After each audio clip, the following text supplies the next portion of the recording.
भारत में कन्फ्यूजन है दोस्तों।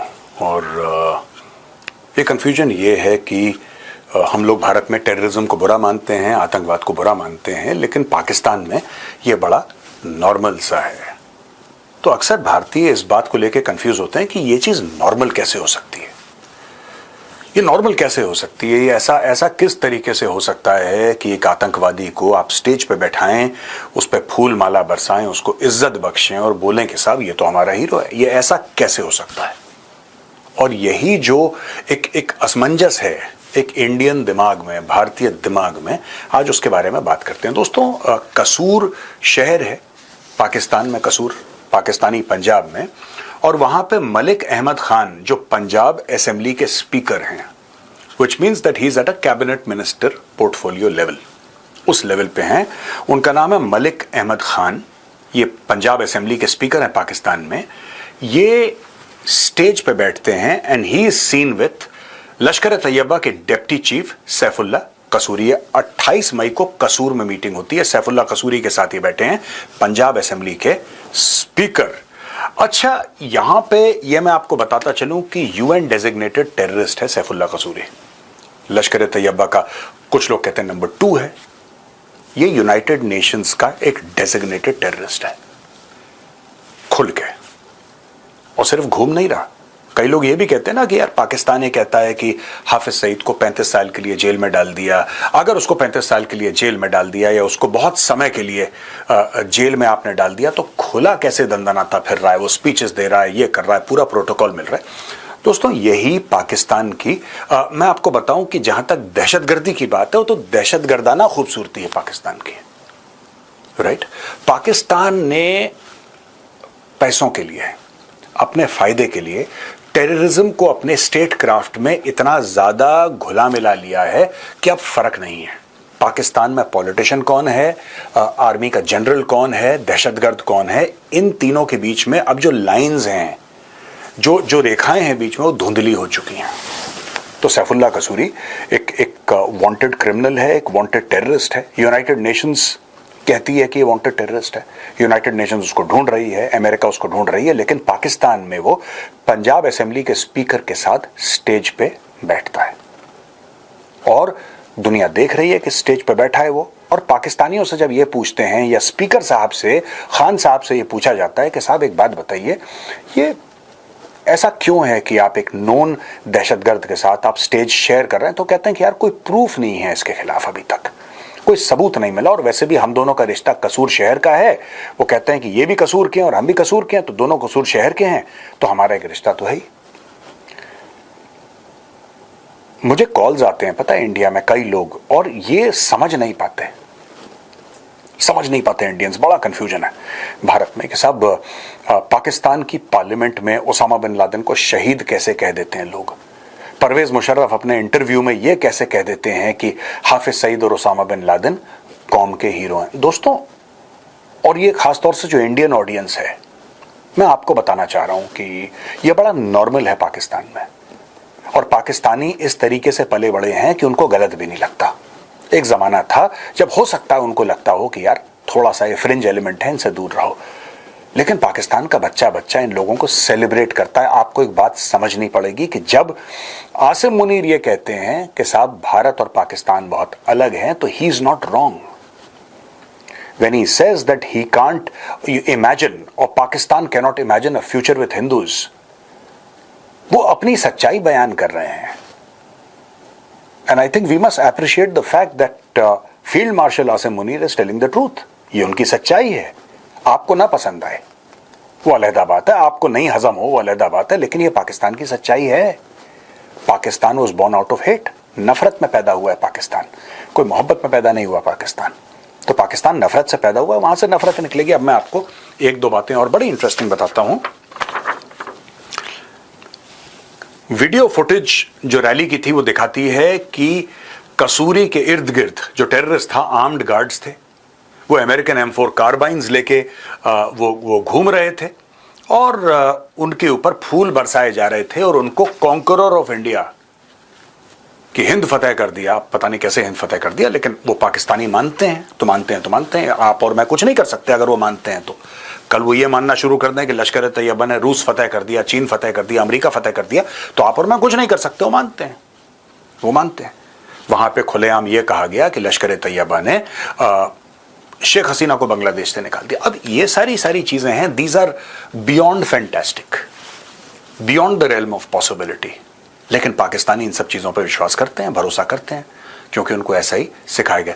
दोस्तों मैं आपको एक बात बताता हूं बड़ी कैटेगोरिकल। ये जो हम देखते हैं कि सैफुल्ला कसूरी वहां पे बैठा हुआ है और बगल में स्पीकर पंजाब असेंबली बैठा हुआ है, क्या आपको ऐसा लगता है कि this is without the blessings of the Pakistan army? क्या आपको किसी को भी मन में डाउट है कि बिना पाकिस्तानी आर्मी के, बिना आसिम मुनीर के आशीर्वाद के वो लोग ऐसा ओपनली बैठे?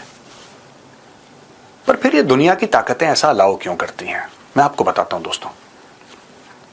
ये अमेरिका के आशीर्वाद से ये आतंकी बने।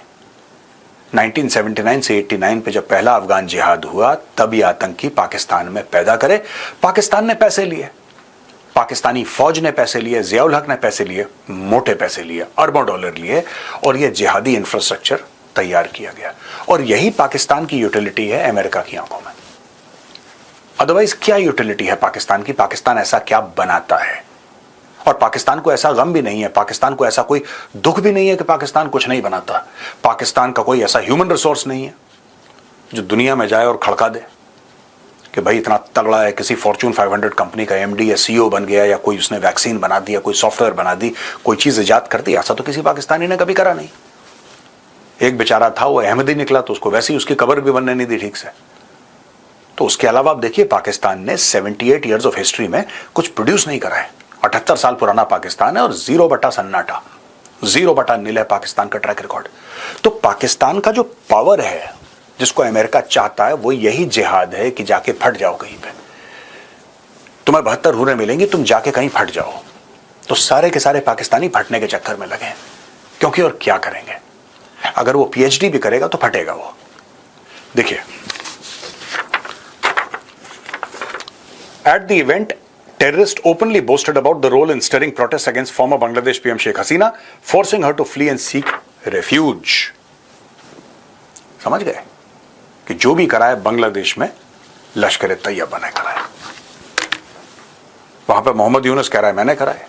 वहां पे बांग्लादेश का जो स्टूडेंट्स हैं बांग्लादेश में, वो कह रहे हैं साहब हमने कराया।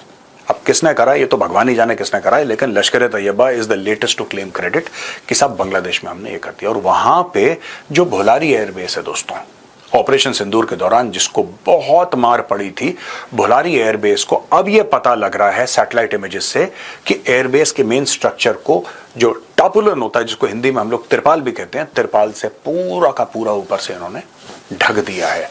ये सब देखिए,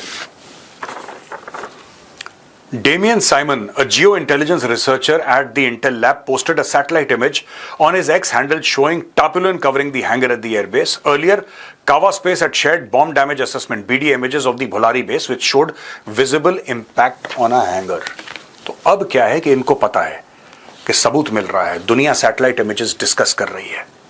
और ये जो चीज है ना दोस्तों, ये पाकिस्तान के लिए बड़ी खतरनाक है। एक तरफ खुल के आतंकी, आपने देखा पहले पाकिस्तानी छुप के करते थे, इस सैफुल्ला कसूरी के साथ ये इतने ओपनली, अब इनकी आर्मी इंकरेज कर रही है कि खुलेआम जाके बैठो, खुलेआम जाके बैठो। ये पूरा आतंकवाद को समर्थन जो था, पहले थोड़ा सा जमीन के ऊपर था, ज्यादातर जमीन के नीचे था, अब ये पूरा का पूरा जमीन के ऊपर आ गया है।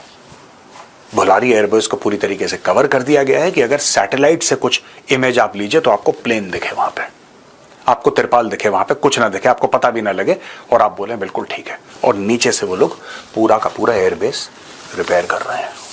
सोचने वाली बात है कि पाकिस्तान अपने आतंकियों से करना क्या चाहता है।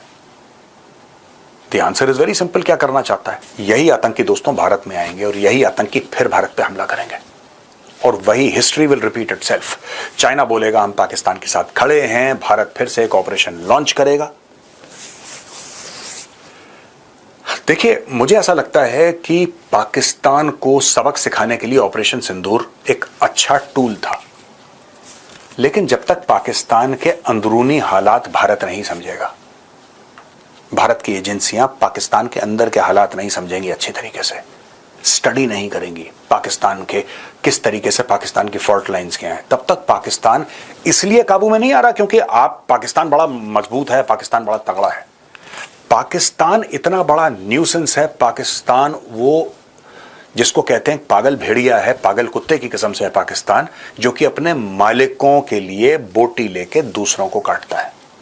आप पाकिस्तान का रोल समझिए। पाकिस्तान अपने आप को बड़ा सूरमा समझता होगा, इस्लामी दुनिया का अकेला न्यूक्लियर पावर, ऐसा कुछ भी नहीं है, ऐसा कुछ भी नहीं है, सब फ्रॉड बातें हैं, ये सब झूठी बातें हैं। पाकिस्तान की यूटिलिटी क्या है? पाकिस्तान की यूटिलिटी ये है कि जब अमेरिका बोलेगा, ध्यान से सुनिएगा, जब अमेरिका बोलेगा कि भाई ये ईरान है इसको काट, तो अमेरिका से पैसे लेके पाकिस्तान ईरान को काटेगा। जब चाइना बोलेगा ये भारत है तू भौंक, तो पाकिस्तान भारत की ओर मुंह करके भौंकेगा। ये पाकिस्तान का यूएसपी है दोस्तों, और पाकिस्तान इसी यूएसपी को बेचता है, इसी यूएसपी को बेचता है। इसीलिए जब भारतवासी जाते हैं और बोलते हैं कि आईएमएफ के फंड बंद करो और वर्ल्ड बैंक के फंड बंद करो और पाकिस्तान को पैसा मत दो क्योंकि पाकिस्तान आतंकवाद फैलाता है, आपको क्या लगता है ट्रंप को नहीं पता पाकिस्तान आतंकवाद फैलाता है? शी जिनपिंग को नहीं पता पाकिस्तान आतंकवाद फैलाता है? लेकिन पाकिस्तान का जो आतंकवाद की एक्सपेरिमेंट है वो भी तो अमेरिका और पाकिस्तान के डीप स्टेट की मिलके उन्होंने एक उपज करी है। ये जो पाकिस्तान के अंदर पूरा आतंकवाद का सिस्टम शुरू हुआ, ये किसने करवाया? That is the ISI and the CIA, together they have build this up. आज की तारीख में पाकिस्तान को यह फर्क नहीं पड़ता कि उसके खुद के सिटीजन्स, खुद के शहरी, खुद के नागरिक कितने मर रहे हैं, उनको इससे कोई फर्क नहीं पड़ता।